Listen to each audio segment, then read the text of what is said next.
Bully tried to break new black girl's arm in the cafeteria.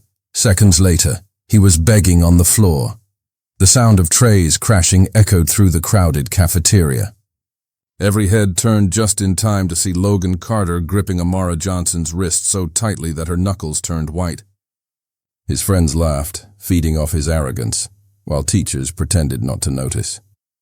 Logan leaned closer, his smirk wide and cruel, whispering words meant to humiliate. But Amara did not flinch. She looked straight into his eyes, calm as still water, her voice steady enough to silence the noise around them.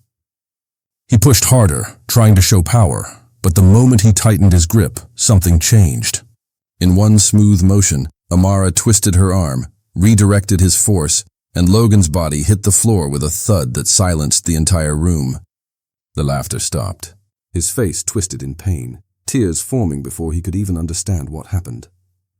The once untouchable bully was now crying on the cafeteria floor, surrounded by the same crowd that used to cheer for him. Amara stood over him, her expression unreadable, as if the chaos around her did not exist at all. If you are new here, make sure to subscribe for more powerful real-life stories like this. Every story we share carries a message worth remembering, and your support helps bring them to life. Do not forget to like the video, subscribe to the channel, and stay until the end, because what happens next will change everything. The cafeteria exploded into chaos. Phones were out in seconds, students shouting over one another, capturing every second of Logan Carter clutching his arm and cursing in disbelief. His friends stood frozen, unsure whether to help him or hide their laughter. The moment that once belonged to his pride now turned into his greatest humiliation. Principal Mr. Reynolds stormed in, his voice cutting through the noise as he demanded to know what happened. Logan pointed at Amara, anger and shame twisting his face. "She attacked me!" he shouted, forcing tears into his eyes, desperate to reclaim control of the story. But Amara said nothing. She did not argue, did not explain, did not even glance at the principal. Her silence was louder than any defense she could have spoken. Mr. Reynolds tried to get an answer, but she simply adjusted her bag and stood tall, her expression calm and controlled. The crowd watched in silence, trying to understand who this girl really was.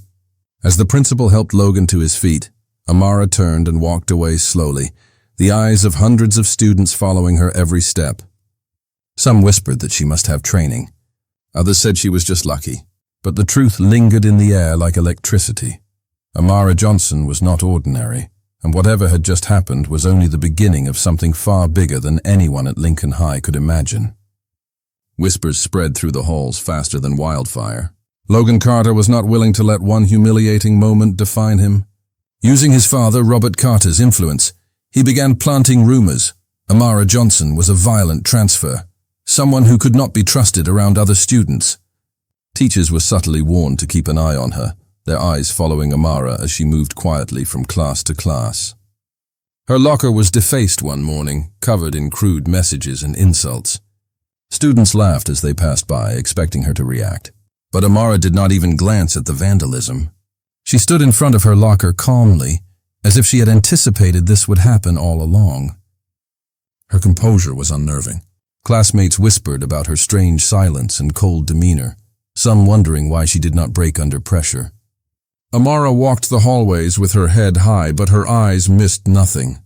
She observed Logan's friends, listened to passing conversations, and subtly recorded what she could on her phone. Notes appeared in her small journal when she found a moment alone. Every glance, every sound, every interaction was being carefully catalogued. Something about her suggested that this was more than a simple school rivalry. Even in moments when others thought she was distracted, Amara was always one step ahead, quietly gathering pieces of information that no one else noticed. It was as if the chaos of the school, the bullying, and the rumors were all part of a larger design she had been planning long before Logan Carter ever set his sights on her. The tension in the air thickened with every passing day, leaving everyone around her questioning. Who was Amara Johnson really? And what was she preparing for? 3 years ago, everything changed for Amara Johnson. Her older brother, Jaden Johnson, had been found dead after a party, a shocking event that left the family shattered. The official story claimed it was an accident, caused by drinking too much that night. Authorities labeled it as an unfortunate overdose. Friends and classmates mourned, but Amara could not accept the story. Something about it did not sit right with her. She began digging quietly, reviewing anything she could find about that night. CCTV footage that had supposedly vanished suddenly reappeared in fragments, showing odd angles, missing sequences, and gaps in timing. Phone records that were claimed lost turned up inconsistencies. Texts deleted, calls unaccounted for, locations that did not match the story. Every lead she followed eventually pointed to the same name, Logan Carter. Her brother's death was no accident, and someone powerful had ensured the truth stayed hidden. Amara realized that seeking justice from outside would never work. To uncover the full story, she needed to be in the environment where the events had unfolded, close enough to witness, close enough to record, and close enough to gather evidence. She applied to Lincoln High under a new program designed for gifted students.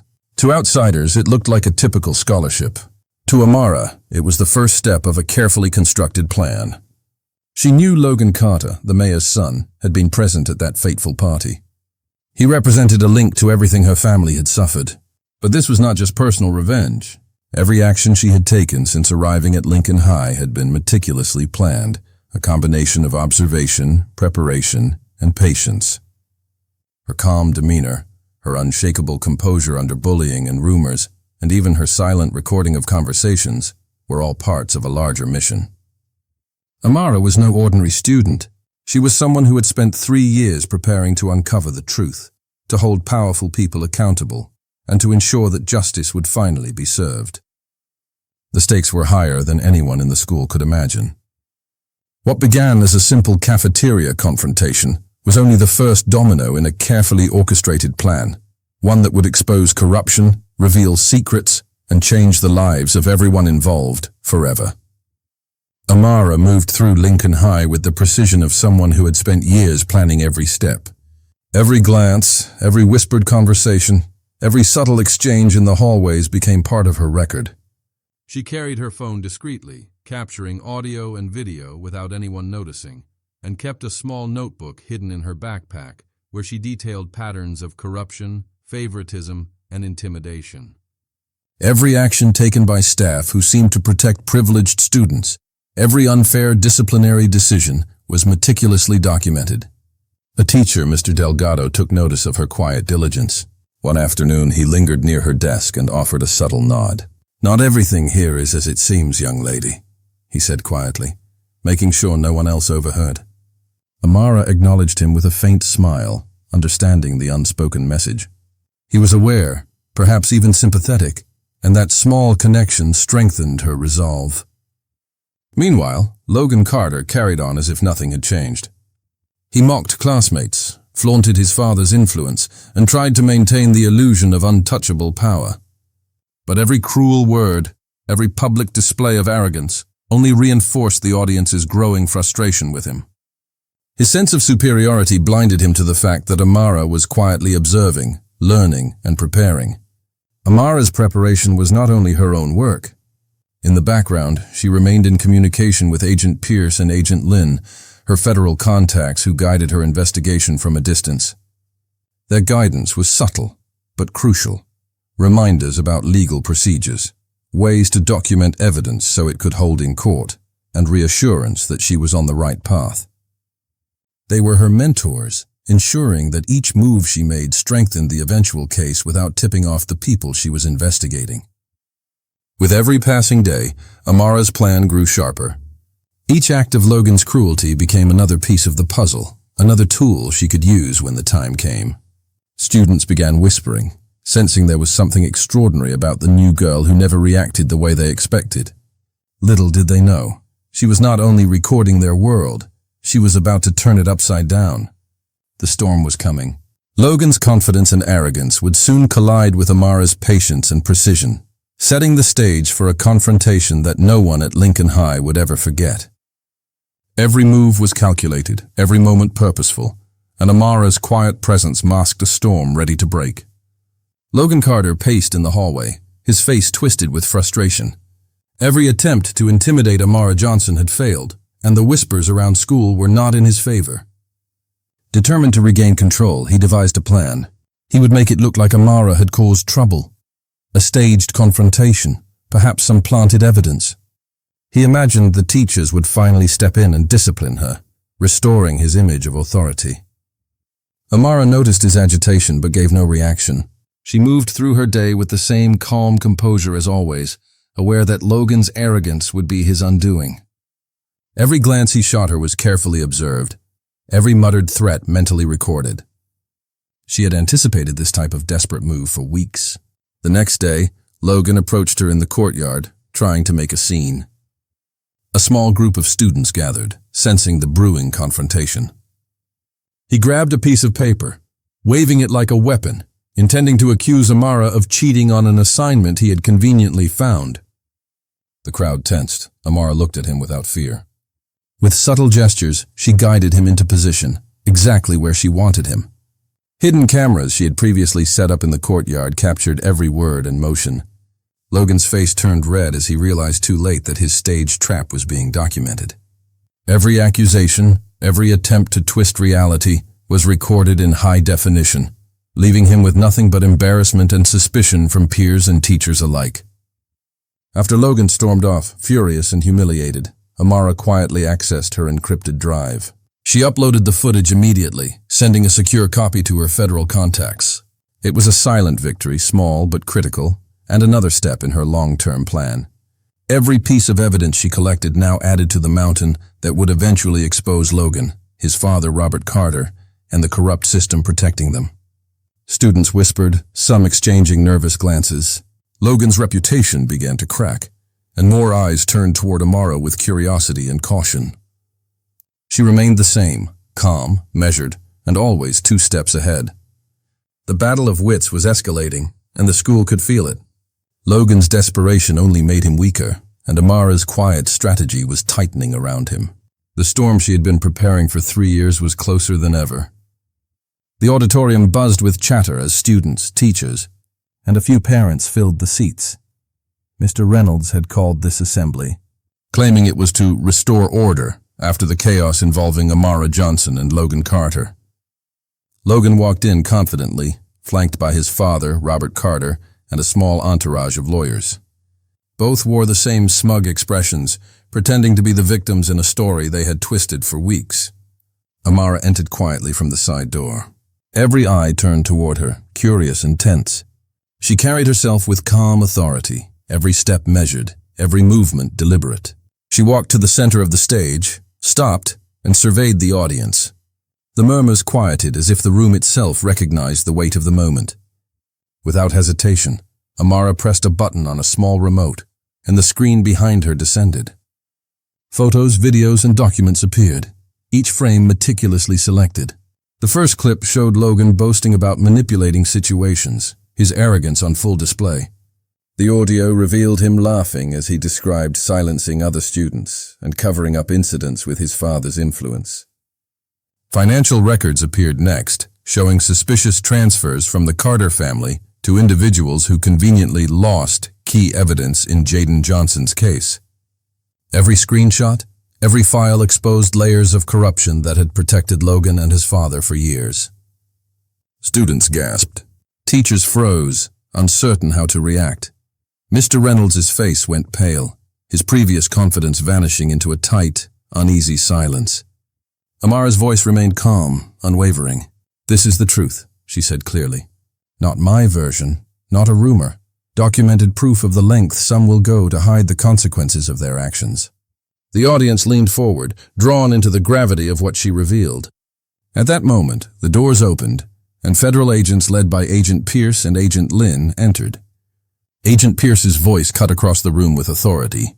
"Logan Carter, you are under arrest for manslaughter, obstruction of justice, and conspiracy to conceal a crime. Robert Carter, your attempts to manipulate investigations and obstruct justice have been noted. You are also under arrest." Logan's legs gave out, and he collapsed to the floor, begging, pleading, his voice echoing through the silent auditorium. Robert Carter's face turned ashen. The weight of the scandal, now public, obliterated his political influence instantly.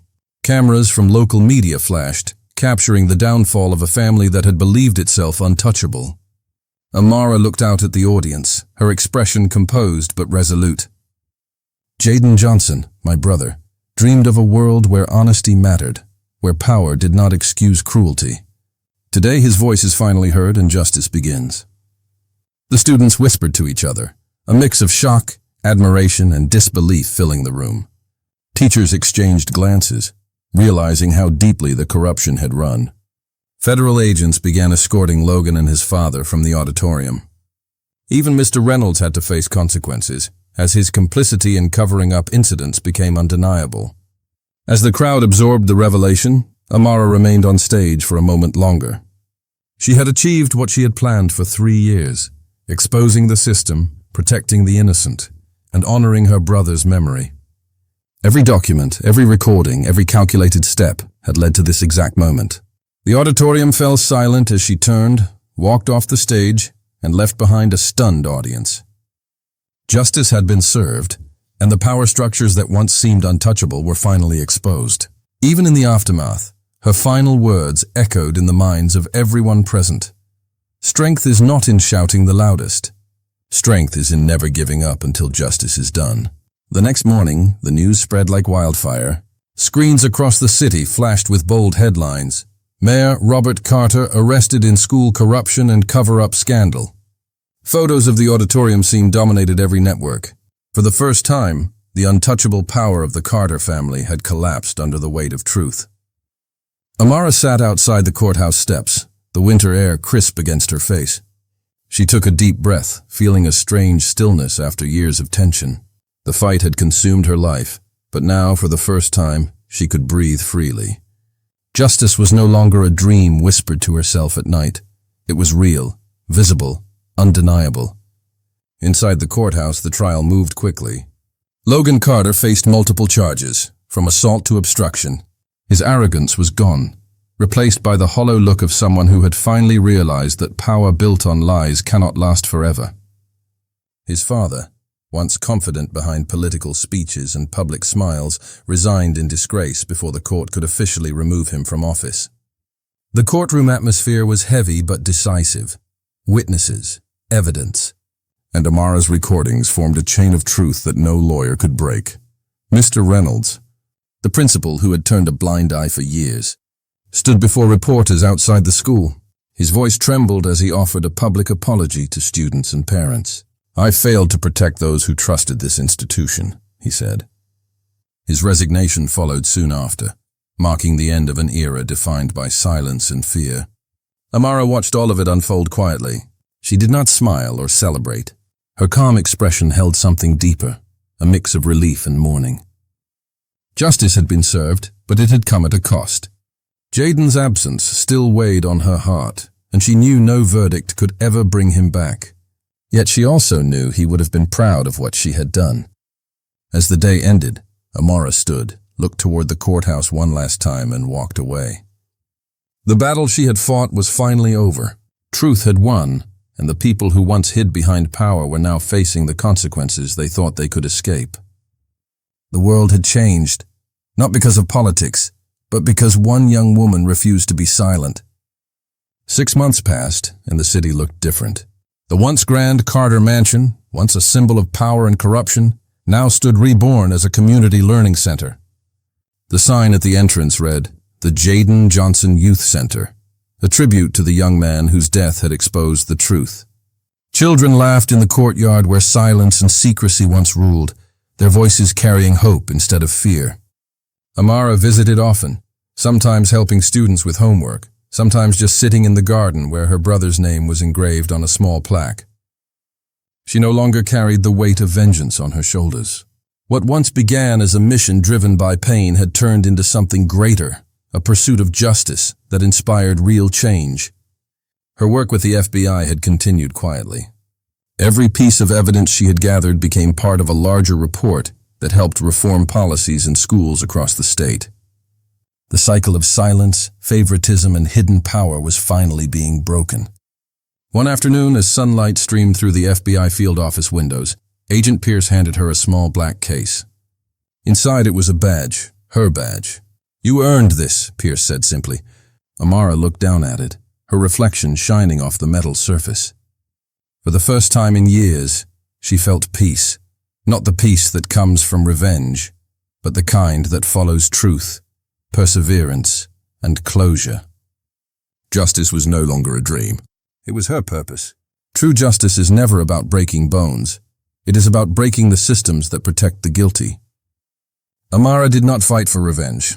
She fought for truth, for her brother, and for every voice that was silenced by fear. Her strength was not in her anger, but in her courage to face a world that thought she would never win. If this story touched your heart, make sure to like the video and subscribe for more powerful stories like this. Because somewhere out there, someone needs to hear that justice is possible when you refuse to stay silent.